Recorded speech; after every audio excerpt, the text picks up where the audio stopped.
In 1985, Dr. Paul Cheney called the Center for Disease Control about a strange problem he had with a group of sick teachers in a certain high school. All these teachers had acquired chronic active Epstein-Barr virus. This was shown up on a new serology test that had just been released in January of 1985. He reported to the CDC that it was remarkable to have a group of teachers all sick at the same time with EBV because we were unaware that you could have an outbreak of mononucleosis in adults.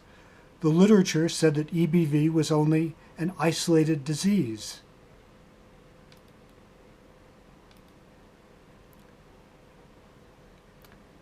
A pattern showed up immediately.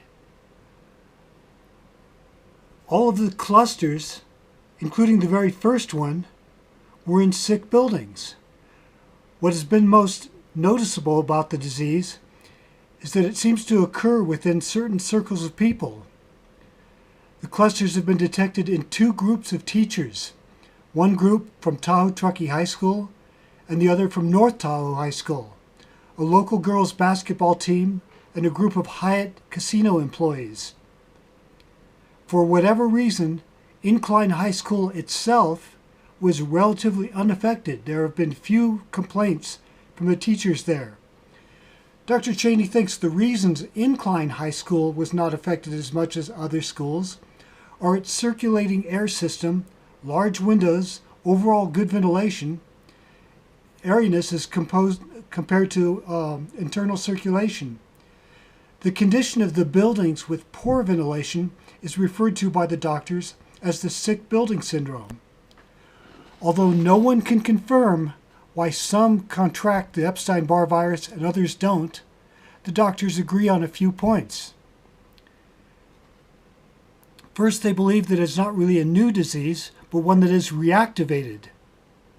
The biggest question facing doctors is what reactivates the disease. Basically, both doctors believe that another virus triggers the EBV and environmental factors may only amplify the situation rather than cause it. Well, that may be so, but if the amplification is to the point where you would not have acquired the chronic disease without that cofactor, that elevates it to the level of a vital cofactor. It is necessary to understand it, why the clusters occurred, because the virus itself wasn't doing it.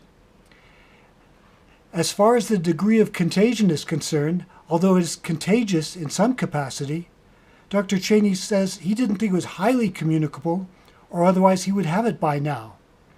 So clearly the difference in those clusters was that some environmental factor turned it from not very communicable to highly communicable. So what was in those rooms? Well, it didn't take long to find out that these rooms had toxic mold, Stachybotrys Chartarum.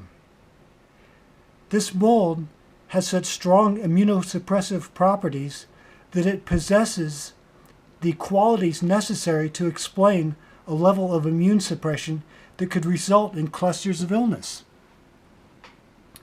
The schools were cleaned up by the school authorities, by the top remediators, the best mold testers and remediation professionals in the United States.